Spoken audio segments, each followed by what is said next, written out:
So our story goes back to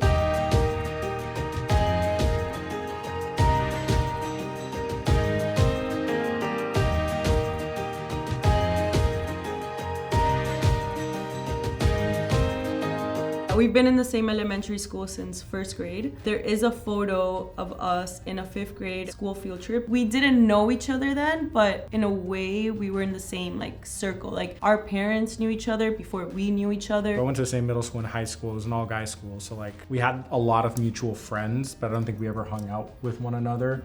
In college, I went to a different school in Miami called FIU. My best friend, Sophie, she starts dating this guy, Enrique. And Enrique is Alfredo's roommate. Enrique, who is like, he's one of my groomsmen. He's one of my closest friends, living together in Gainesville. Sophie's friends start visiting. Immediately just hit it off. Like incredibly friendly people. We're all Venezuelan. We're all like Latinos in this like deep South on college game day. And we had a awesome house that we'd throw tailgates at. That house was really fun house, but got a little messy. It was like 2 a.m., 3 a.m. Like people were like falling asleep in like the different couches. So I sat on a couch like this outside in the living room. Like, what do? Comes Alfredo, sits down here, and he just like starts talking to me, and we're just having a normal conversation. I don't know what initiated this. He just goes, and I was like, "What are you doing?"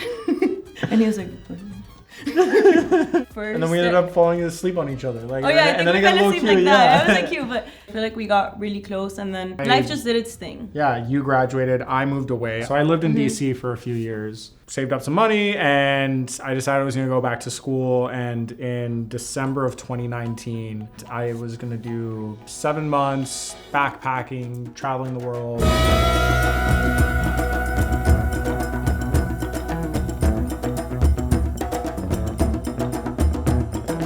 COVID happened.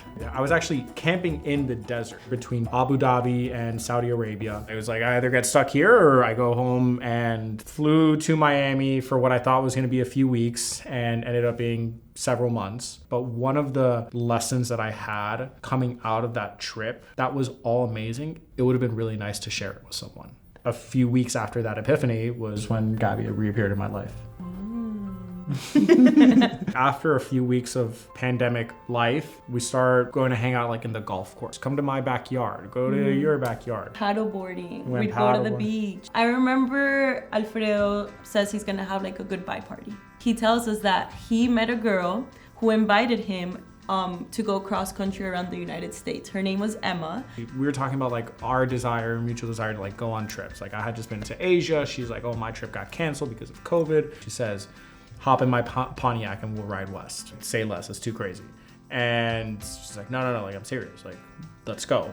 And we started like legitimately planning a trip. We had a goodbye party. Alfredo's going west. I even changed your Instagram bio. Like I'm like, you're so adventurous now. Like your new tagline is just go west. I think I still have it.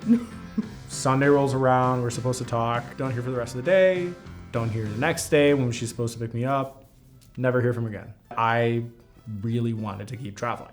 Bought a motorcycle. 2-3 weeks later, I had a second goodbye party, and I left for 2 months. On his motorcycle named Emma.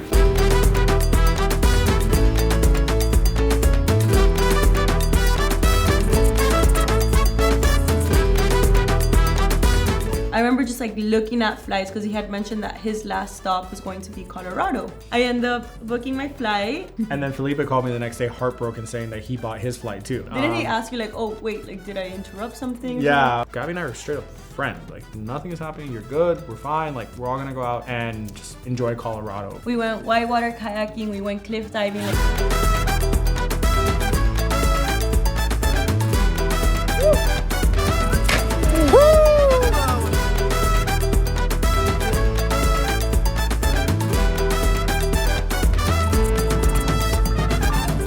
back to Miami, started hanging out like more often than usual. I saw something in Alfredo that I was like, he's the guy I'm gonna marry. I wanted to explore those feelings, but I never admitted those feelings, and that's why I was like very reserved. And yeah, I'll never forget, we're like paddleboarding, like just us two. Like I think I asked him to describe like, you know, his ideal woman. Everything that he described, like I felt like he was really describing me. So then I go like, you know, trying to spit some game. I was like, oh, so like do you think you've met her yet? I've never heard Alfredo crack up so loud. Like, he was like, hell no. And I was like, I should just drown right now. Like, did you feel something? I did. Like, I had... You didn't want to admit it. I didn't. I'm moving in 2 weeks. Literally shipping up to Boston. It was in our friend's birthday, Jose Manuel. Someone asked him, like, oh, like, I don't want to make a move on Gabi. Like, but I don't want to be, like, overstepping. Like, and Alfredo's response was like, oh, like, just treat her good. So I was like, he said, what?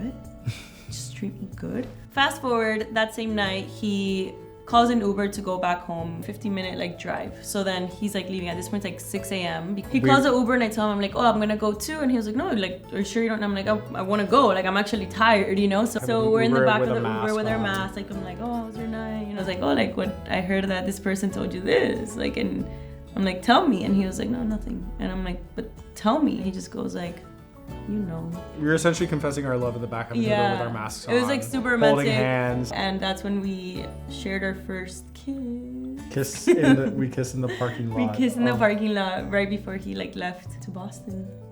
So Alfredo leaves to Boston and I'm in Miami. Like, we didn't know what the next move was. I had decided to go back to school. When I start looking, I might have just looked at schools in Boston. That's when I got the news that I got accepted to Emerson. Like, that was like a big move for me. Just like learning to what it was to be on my own. Like, oh, I gotta buy my own toilet paper now, you know? Like, I gotta cook. Like, you gotta deal with the rat in the walls. Oh, don't even talk about that. What comes after Boston? We put all our stuff in storage.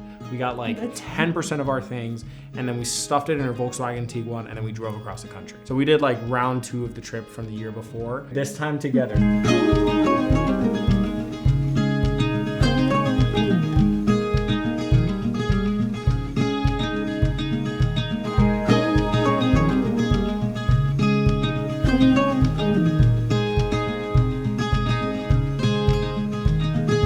If I could relive one day in our relationship, it would be one of the days that we had on our cross-country road trip when we were in Washington State. The mid-afternoon, we went whale watching. It was so beautiful. I asked one of the captains, like, oh, what's a place where we can get oysters? And we found the spot, we drove up to it. It was like this picturesque restaurant, like right on a cliff with a gorgeous view of the entire sound. We ordered a bottle of wine, we ordered a dozen oysters. We saw the sunset there. Lovey and Rose by Louis Armstrong is playing in the background. Everything was perfect. From Boston, we moved to Keystone, Colorado. A lot of big things happened. That's where our businesses changed. Like, that was the first place that we lived together. Caught your first fish in Colorado. I caught my first fish. We learned to sail. It was amazing. Don't forget that I proposed to you in Colorado. Oh yeah. One day I asked her, what is your favorite day of the year? She says, I think June 8th is really nice. So I just put in my calendar June 8th. The day that I was gonna propose to her. Random Thursday, and he's like, oh, like, do you want to do this hike? I'm like, sure. I look outside and like I notice it's like kind of like not great weather. Cloudy. It was cloudy. You can hear some thunder in the background. And he's like, oh, my parents are meeting us there, and I'm just like, okay, like, let's go. And at that point, like, I was already feeling a little nervous because I'm like, why did he insist to do this? I don't know what he said. Like, I think I just blanked out, and I was just like, when we start walking down, it's like I just kind of see like a bunch of people like running towards us. Like, I saw your mom first, and I started seeing everyone, and then I see my mom, my grandma, my sister, my aunt. Like, it was just like an amazing moment to just be like, he planned all of this. This guy's perfect. Like, we were there for 9 months, and then we were ready to move back to Miami, like we thought. He gets a call and tells me one day, like, hey, there's this chance that we might go to Chattanooga. And I was like, Chatta what? But I was like, yes, I'm so in. Like, I think part of me just like wanted that next adventure, and like I was the one to call Nick and now and be like, hey, like, you need to say yes to Chattanooga. Everyone that is coming to our wedding is, you know, someone that's super like important to us. Like, they've shaped our story, like people that, you know, we want in our life for forever.